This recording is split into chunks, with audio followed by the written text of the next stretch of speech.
Hello there, guys. Welcome back to Younes Talks Football. Welcome back to a brand new video. I hope all of you are doing well today as I try and bring this more in. Let's bring it more in. I need to centralize myself on this one because Chelsea are going to be playing. I hope it's the first and the last season I have to say this. Conference League football. Yeah. Look, we're in it now. So it is what it is. But before this was even a distinct possibility, you guys remember, yeah? The ones that have been here for a while, you remember. And I said this jokingly. I didn't even mean it. I said this as a joke. I remember saying it. And I was like, oh, that would be funny. Yeah, Conference League. We're not laughing now, are we? Well, I said if we were to ever win the Conference League, right, then we would have really completed the set. We would have every single trophy that exists in club football, ever. You know, the only thing we might not have won was the Intertoto Cup was probably the only thing that we didn't win, and you really had to be pants to participate in that competition anyway. So that's that, right? But we would have actually done everything. The Premier League, the FA Cup, the League Cup, of course, the Champions League, of course, twice. The Europa League, of course, twice. The Super Cup, twice. The Cup Winners' Cup, twice. And yeah, of course, twice, because we won it in 1971. And we won it in 98, right? And we beat Real Madrid. No, that was the Super Cup, sorry. We won the Cup Winners' Cup, then we played the Super Cup, then we beat Real Madrid again. So, look, we've done it all. But we've not won this Conference League. It's new, yeah? There's only two teams that have won this. It's Roma, Jose, shout out, and Sevilla. No, was it Sevilla? Who won the last Conference League? I need to check this up, actually. Bloody hell. I mean, look, it's it's this low that I don't even remember who won it. Who cares? Yeah, I'll look at it another day. But we're participating in this now, and it's the first game. Now, there's been one game that's taken place so far in the Conference League, and two games. Sorry, Vitoria SC won their game, and Rapid Vienna won their game too. The losing teams were Istanbul Başakşehir. I'm surprised. And how do I pronounce this? Selji, Kelje. I don't know how to pronounce it. Where are they from? Where are these lot from? They're from. Bloody hell, does it even say? Slovenia. Gotcha. Okay.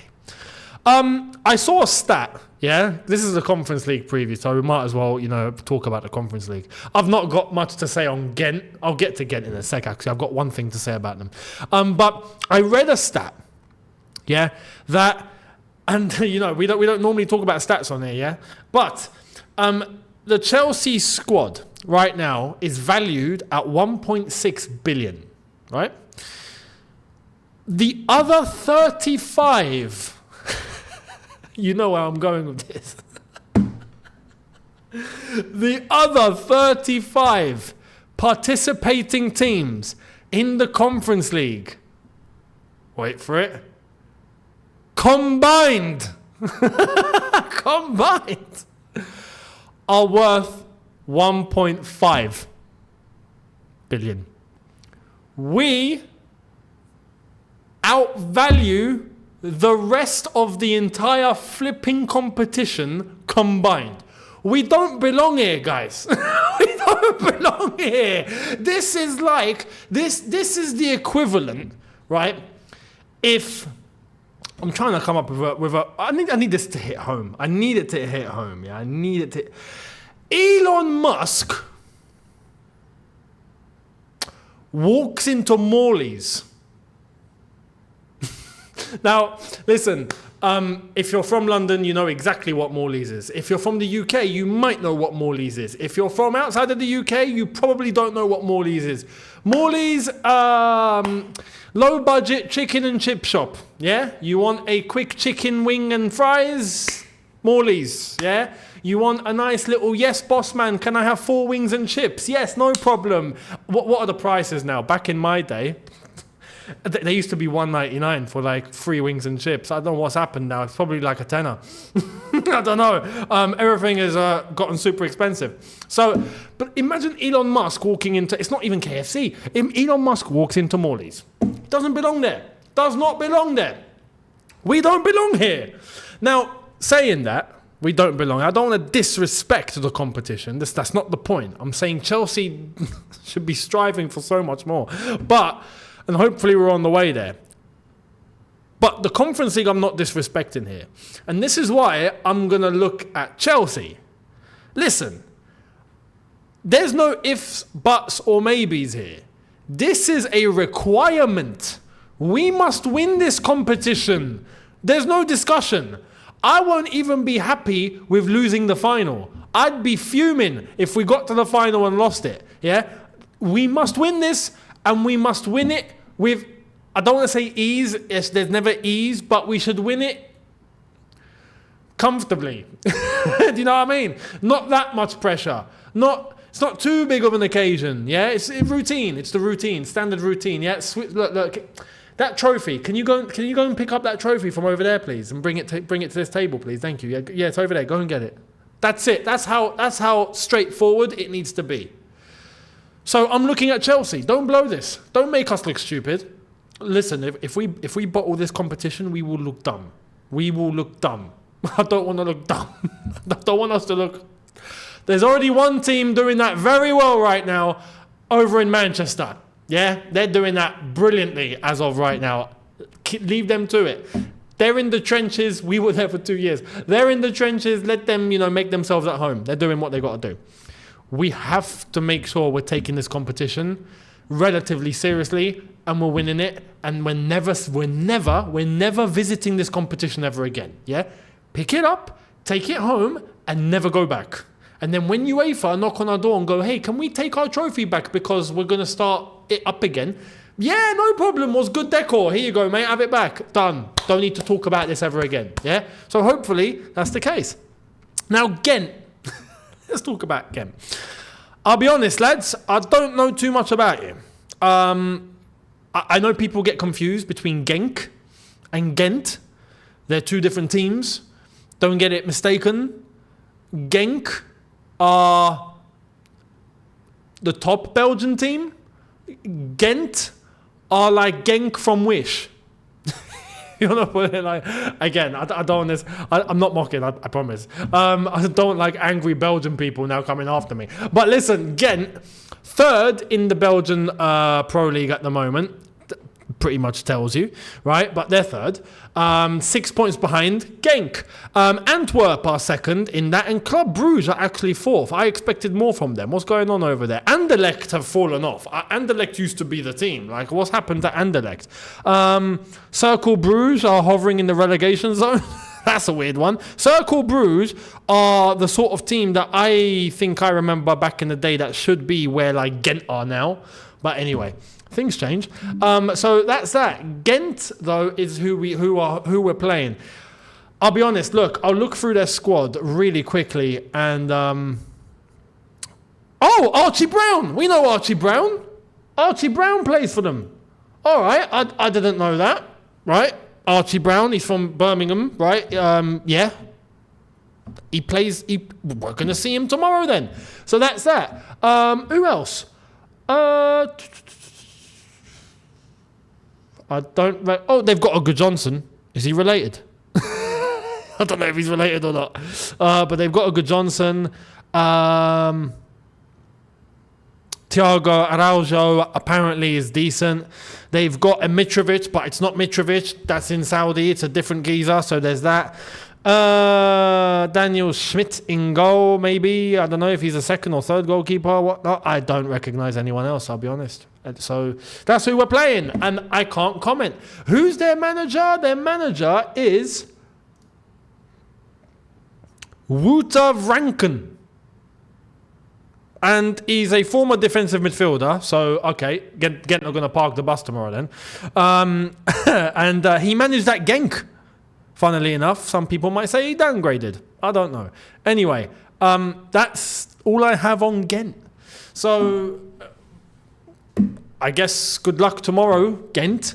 And we'll see you then. That's all I can really say. I don't have much more to add there. Now, they're coming to the bridge. So this is where we got to look at ourselves here and take ourselves seriously. Now, in terms of they're coming into this game, I think we're going to see a lot of rotation. There's a couple of things that I wouldn't change, and I'll explain why when we get into the starting 11. But aside from that, I have to quote something that I saw Maresca say earlier on in the press conference, right? And he just somehow, he gets it. Do you know what I mean? He gets it. So he was asked whether Chelsea are a better side now compared to when he first took over, right? Listen to this answer. Just listen to this, yeah? Because, like I said, I want to be fair, proper. When I see something that's bad, I'll say it. And when I see something that's good, I'll say it. Listen to this. He says, if you analyse results, then yes, true. But sometimes you don't win and the performance is good and you deserve to, like Palace, true. And sometimes you win games and don't deserve it, like Bournemouth. True. So in terms of points, we are doing well. In terms of the play, we are ahead of where I thought. We are doing well and moving in the right direction. But we can still attack and defend better. A standing ovation. Listen, bang on, absolutely bang on. He's appreciated the results coming through. He's also appreciated the performances when we have delivered, but he's also mentioned when we've not delivered, and he's also mentioned that we can do better. That is exactly where I feel right now. Yeah, this guy, listen, I think I'm speaking too nicely about a Chelsea manager right now. I don't feel right. I've not done this since Tuchel, people. I've not done this since Tuchel. Yeah? It's been a very long time. I've almost forgotten how to do it. It doesn't feel normal. But he is pulling at my heartstrings. Listen, I will not get carried away. But what I will ask for is the results to continue. And Gent tomorrow at the Bridge is a big one. Why? Because it's the third consecutive home game after Barrow and after our last game against... who the hell did we play? West Ham? No, Brighton, not West Ham, flipping out Brighton. How could I forget? We took everything from them. But the third consecutive home game. After this, we've got Nottingham Forest. This will hopefully be the catalyst. The away form is already fine. This will be the catalyst to get the home form up and running properly. And to get everyone at the Bridge feeling confident, and to get the team feeling confident, and to get everyone on it, and to get everyone settled and focused and concentrated. That way, when we get into the big round of games, because after Nottingham Forest, what have we got? We got Liverpool, Panathinaikos away, Newcastle away, Manchester United, and then we got to play Noah it's at the Bridge. It's not at Noah's Ark, and and then Arsenal at the Bridge. So. Big October, November. Late October, November. So we got to get ourselves in check. So let's wait and see. Now, without further ado, let's jump right into the starting 11. Let me know what you think of everything I've said so far. And here is my starting 11. Right, so let's move a little bit. That way we're in shot. But that's my team right there. I've gone with Sanchez and not Jorgensen. And why? Because listen... Sanchez is not a bad shot stopper. He's actually a really good shot stopper, right? He can save shots. Brilliant. But the one thing we were meant to buy him for, which is to play it with his feet, to pass out of the back, is the one thing he's struggling with, right? Now, if that's down to his mental state and his confidence and he's scared, well, this is the perfect game to get yourself in order. Basically, and get yourself comfortable on the ball during a match day. Yeah? I would think that you should be able to do it against Gent. So this is why. Goalkeepers don't need rest. So listen, Sanchez starts. Now Jorgensen, apologies. Don't worry. You will play. But we got a problem here. It needs resolving, so take the day off. Take the day off. Yeah? You'll be paid, don't worry. So that's that. So that's why I've gone Sanchez in goal. The centre-back is where it shifts. I've gone Tosin and Badiashile. And Tosin deserves a shout, by the way, as well, because he keeps playing the way that he's playing. I want to see him in the Premier League as well. But we'll see what happens there. Badiashile alongside him, of course, left centre-back.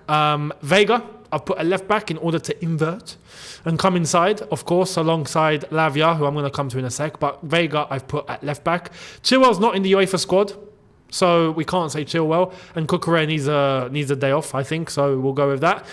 I've gone with Gusto. The minutes are needed. I know it's risky, but listen, what else are we going to do? I'm not playing Disassi there. So listen, Gusto, at least let him start. If he needs to come off later on, hopefully the game's wrapped up. We can take him off and then shuffle a few things. So that's fine. I'll go with that. Lavia needs to get minutes now. This is the perfect game for him as well. He's back from injury. He needs minutes. So I would start Lavia in that DM role. Alongside him, Dewsbury Hall. It's a Conference League game. We know there's going to be rotation. He's going to play. He's going to start. Cool. Let's see what he can do. Didn't play brilliantly in the last game that he played in. In fact, was one of the few players that was looking a little standalone. So Dewsbury Hall, I hope, gets into some sort of a rhythm. He's meant to be the Maresca player here, so I expect a bit. Felix, listen. Palmer out, Felix in. I got nothing else to say. I'm not worried one bit. That position is so on lock, it's ridiculous. I don't think anyone has that depth in that position like we do. Palmer, Felix, is stupendous, as Chris Eubank says. Stupendous. It doesn't get better than that. Imagine Felix as your rotation. Like, brilliant. Absolutely brilliant. So that's fine. The front three, now listen, I'm starting Madueke because I think he's on the brink of not starting Premier League games now if he keeps up his antics. And he's not even a bad player. He plays well. But stop being selfish, brother. Like, listen, when you have a chance to shoot, shoot. If you haven't got any other better options, you got 3 options in the box that are unmarked and you know you've got a pass that will make it to them. They will more than likely score. And if they don't, it won't be your fault. But you go for that option. Nah. What do? You try and shoot from an angle where it's more likely the goalkeeper's going to save it anyway. You're going to have to pull off some Van Basten type of madness here. It's just, what are you doing? Pick your decisions. Do it correctly. Not saying don't shoot, but think of the team first before yourself. If he fixes that, he'll be fine. It's the one thing that's stopping him, and he's doing it too often. And it will cost him. So he needs to relax. Yeah, and start thinking about the entire team and others instead of just, I want to be the hero, I want to have the spotlight. No, you'll get the spotlight. Look at Sancho. Here's an assist. Yep, no worries, here's an assist. He's got the spotlight. It's funny, isn't it? Because he's doing it properly. So, Madueke, I hope he fixes that. For that reason, I've started him, because there's a little less pressure here, and he can run with it and build up some confidence. Pedro Neto, I've gone on the left-hand side, because Pedro Neto needs minutes here. And look, the other option is to put Pedro Neto on the right and have Mudryk start the game. But listen, let's be honest. For me, Mudryk's finished. It is what it is. Unfortunately, I just don't see him coming back into this team. But like, for the reason I've mentioned for Madueke, I think that's more important than trying to force something with Mudryk right now. And for that reason, Pedro Neto on the left-hand side, because he has to play. So that's that. And up top, I don't need an explanation. Nkunku. Because Jackson's not going to play this one, and Nkunku does well up front now, and he's going to get goals too. So that's my starting 11. Let me know what you think down in the comment section below, and we'll jump into the prediction. But that is my starting 11. Right, hit the subscribe button, notification bell on, review will be posted after the game tomorrow, and we will see what hopefully is going to be a large scoreline. Saying that, right, I got my prediction for Brighton pretty much spot on, and then I backtracked. I even got the prediction right for Manchester United Tottenham, and I didn't backtrack because I didn't make an actual scoreline, but I did say that Tottenham would destroy them, and they did. I reckon this will be a comfortable win. I don't want to be too humble now because I was humble for the Brighton one. I said 4-2, 3-1. I was trying to be humble. No. Humble's out the window. Gent, I'm sorry. You're going to get destroyed. I'm kidding, you're not. But I will say, prediction is Chelsea. You know what? I'm going to push the envelope.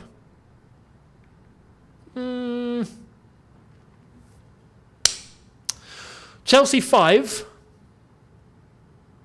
Gent 1.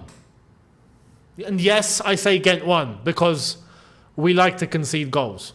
And I just feel like Gent might just have a shot from 25 yards. It hits the post, hits the bar and goes in or something. Or Sanchez decides to go, here's the ball, mate. Oh, no, wrong guy. Whoop, it's slotted in. It's a goal for Gent. And they've got a consolation at 4-0 down. That's probably what's going to happen. So anyway, let me know your thoughts down below. Much appreciated. I will see all of you tomorrow after it's all said and done. Let me know your predictions, your teams, how you would set up, your thoughts and everything I've said. And I'll see you after the game. Have a good one, people. Look after yourselves. Take care. And peace.